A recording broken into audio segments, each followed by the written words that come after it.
Hello friends, இன்றைக்கி நம்ம சேனலில் என்ன வீடியோ பார்க்க போகிறோன்னா நண்டு கிரேவி தான் எப்படி வைக்கிறதுங்கிறது பார்க்க போகிறோம். வாங்க வீடியோக்குள்ளே போகலாம். அதுக்கு நான் நண்டு வந்து க்ளீன் பண்ணி எடுத்திருக்கேன். இன்றைக்கி எனக்கு சின்ன நண்டு தான் கிடச்சிச்சு. அதனால் இதை வச்சு நான் வந்து கிரேவி எப்படி பண்ணுறதுங்கிறது பார்க்கலாம். வாங்க வீடியோக்குள்ளே போகலாம். இதுக்கு இந்த சைஸில் வந்து 3 வெங்காயம் எடுத்து வச்சுருக்கேன். ஒரு தக்காளி, 2 பச்சை மிளகாய், கொஞ்சோண்டு கருவேப்பிலை எடுத்து வச்சுருக்கேன். இப்போ வெங்காயத்தை நம்ம கட் பண்ணிவிட்டு எப்படி செய்கிறதுங்கிறது பார்த்துடலாம் வாங்க. வெங்காயத்தை நான் சின்னதாக இந்த மாதிரி சின்னதாக வந்து கட் பண்ணி எடுத்துக்கலாம். வெங்காயம் இந்த அளவுக்கு நம்ம சேர்க்கும்போது தான் நமக்கு கிரேவி வந்து நிறையா கிடைக்கும். அதனால் இந்த பாத்திரம் அடுப்பில் வச்சுட்டேன். பாத்திரம் வந்து ஹீட் ஆகிடுச்சு. இப்போ எண்ணெய் வந்து ஊற்றிடுறேன். எண்ணெய் வந்து ஹீட் ஆகிடுச்சு. இப்போ 1/4 டேபிள் ஸ்பூன் அளவுக்கு சீரகம் சேர்த்துக்கிறேன். சீரகம் பொரிஞ்சதுக்கப்புறமா நம்ம கட் பண்ணி வச்சுருந்த வெங்காயத்தை சேர்த்துடலாம். இப்போ கொஞ்சம் கருவேப்பிலை சேர்த்துக்கிறேன். வெங்காயத்தை வதக்கி விட்டுறலாம் எண்ணெயில்.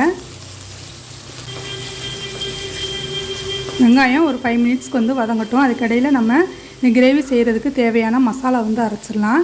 இந்த வெங்காயம் வந்து வதங்கிக்கிட்டு இருக்கட்டும். இப்போ 1/4 முடி தேங்காய் வந்து எடுத்துருக்கேன். இதை சின்ன பீஸாக கட் பண்ணி மிக்சியில் சேர்த்துடலாம். இப்போ தேங்காய் வந்து கட் பண்ணியாச்சு. இப்போ நான் 1.5 டேபிள் ஸ்பூன் அளவுக்கு கறி மசாலா வந்து சேர்த்துக்கிறேன். கறி மசாலா எப்படி அரைக்கிறது என்னோடய சேனலே வீடியோ இருக்குது, அதையும் செக் பண்ணி பாருங்கள். இப்போ 1.5 டேபிள் ஸ்பூன் வந்து சேர்த்தாச்சு. இதை வந்து நைஸாக வந்து பேஸ்ட்டாக அரைச்சி எடுத்துடலாம். மாதிரி நல்லா நைஸாக வந்து அரைச்சாச்சு. இப்போ இது ஓரமாக இருக்கட்டும். இதுக்கடையில் நம்ம வெங்காயமும் வதங்கிச்சான்னு பார்த்துடலாம். இப்போ வெங்காயமும் நல்லா வதங்கியிருக்கு. இந்த ஸ்டேஜில் இஞ்சி பூண்டு பேஸ்ட் வந்து சேர்த்துடலாம். இப்போ நான் 2 டீஸ்பூன் அளவுக்கு இஞ்சி பூண்டு பேஸ்ட் வந்து சேர்த்துக்கிறேன். நல்லா ஃபுல்லாக டேபிள் ஸ்பூனாக ஒரு 1.5 டேபிள் ஸ்பூன் அளவுக்கு வந்து சேர்த்துக்கலாம். இதோட பச்சை ஸ்மெல்லு போகிற வரைக்கும் இது எண்ணெயில் வந்து வதக்கிடலாம். இப்போ இஞ்சி பூண்டோட பச்சை ஸ்மெல் வந்து போயிடுச்சு. இப்போ நம்ம கட் பண்ணி வச்சுருந்தா தக்காளி சேர்த்துடலாம். இதுக்கு நான் ஒரு தக்காளி எடுத்திருக்கேன். இந்த தக்காளி வந்து சின்னதாக கட் பண்ணி சேர்த்துக்கிறேன்.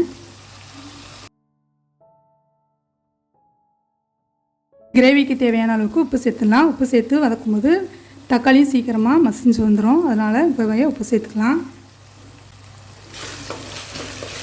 தக்காளி நல்லா சாஃப்டாக குக் ஆகி வரணும். அது வரைக்கும் நம்ம வெயிட் பண்ணலாம். இப்போ தக்காளி நல்லா சாஃப்டாக குக் ஆகிருக்கு. இப்போ தக்காளி எல்லாத்தையும் நல்லா மசிச்சு விட்டுறலாம். இஞ்சி பூண்டு சேர்க்கும்போது அடுப்பை கம்மி பண்ணி வச்சுட்டு சேருங்க. இப்போ இல்லைன்னா அடி வந்து பிடிக்க ஆரம்பிச்சிடும். இப்போ மஞ்சத்தூள் வந்து சேர்த்துக்கலாம். நான் 1/4 டீஸ்பூன் அளவுக்கு மஞ்சத்தூள் சேர்த்துக்கிறேன். 1 டீஸ்பூன் அளவுக்கு மிளகாய்த்தூள் சேர்த்துக்கிறேன். மிளகாய்த்தூள் அவங்கவுங்க காரத்துக்கு தகுந்த மாதிரி சேர்த்துக்கலாம். லாஸ்ட்டாக இதில் நான் பெப்பர் தூள் சேர்க்க போகிறேன். அதனால் நான் கொஞ்சமாகவே காரத்தூள் சேர்த்துக்கிறேன். இதையும் எண்ணெயில் வந்து வதக்கிடலாம். மிளகாய்த்தூள் கருகிராமல் அடுப்பை கம்மி பண்ணி வச்சுட்டு வதக்கி விட்டுறலாம். மிளகாய் தூளையும் வதக்கி விட்டாச்சு. இப்போ நம்ம அரைச்சி வச்சுருந்த பேஸ்ட்டை வந்து சேர்த்துடலாம். மசாலா பேஸ்ட்டை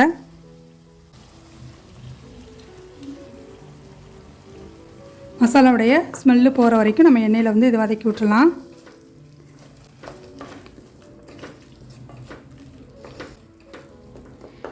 மசாலாவுடைய பச்சை ஸ்மெல்லு போகட்டும். அது வரைக்கும் நம்ம வெயிட் பண்ணலாம். இப்போ மசாலாவுடைய பச்சை ஸ்மெல்லு போயிடுச்சு. எண்ணெயும் நல்லா பிரிஞ்சு வந்திருக்கு பாருங்கள். இந்த மாதிரி நல்லா வதக்கி விட்டுறணும். அடுப்பு வந்து மீடியம் ஃப்ளேம்லேயே வச்சு பண்ணுங்கள். இப்போ மசாலாவுடைய பச்சை ஸ்மெல் போயிடுச்சு. இப்போ நம்ம க்ளீன் பண்ணி வச்சுருந்தா நண்டு சேர்த்துடலாம்.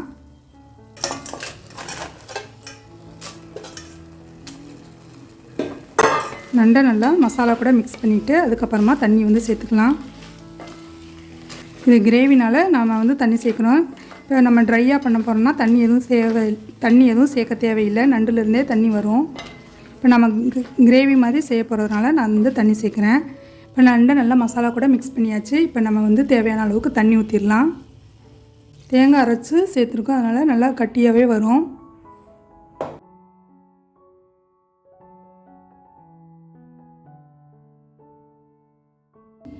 நண்டு வேகட்டும். அது வரைக்கும் நம்ம வெயிட் பண்ணலாம்.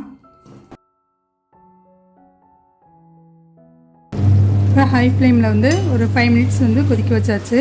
இப்போ லோ ஃப்ளேமில் ஒரு 5 மினிட்ஸ் வந்து வச்சுக்கிறேன்.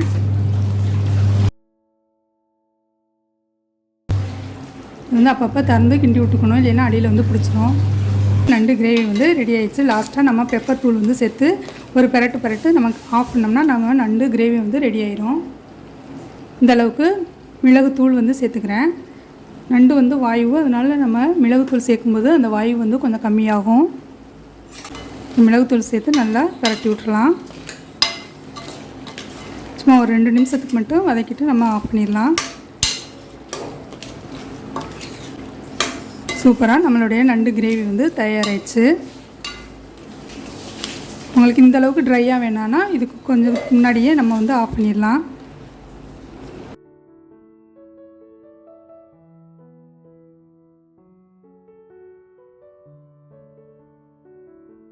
நல்லா மிக்ஸ் பண்ணி விட்டோம்னா நம்மளுடைய சூப்பரான டேஸ்டான நண்டு கிரேவி வந்து தயாராகிடுச்சு. நீங்களும் உங்கள் வீட்டில் ட்ரை பண்ணி பார்த்துட்டு எப்படி வந்துச்சுங்கிறத மறக்காமல் கமெண்ட் பண்ணுங்கள்.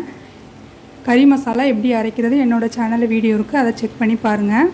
டேஸ்டான நண்டு கிரேவி வந்து ரெடி ஆயிடுச்சு. என்னோடய சேனல் உங்களுக்கு பிடிச்சிருந்துச்சுன்னா லைக் பண்ணுங்கள், ஷேர் பண்ணுங்கள், சப்ஸ்கிரைப் பண்ணுங்கள். கூடவே பெல் ஐக்கானையும் கிளிக் பண்ணுங்கள். அப்போ நான் போடுற வீடியோ உங்களுக்கு உடனுக்குடன் நோட்டிஃபிகேஷனில் கிடைக்கும். என்னோடய வீடியோவை நீங்களும் மிஸ் பண்ணாமல் பார்க்கலாம். மறக்காமல் உங்களுடைய ஃபீட்பேக்கை கமெண்ட் பண்ணுங்கள்.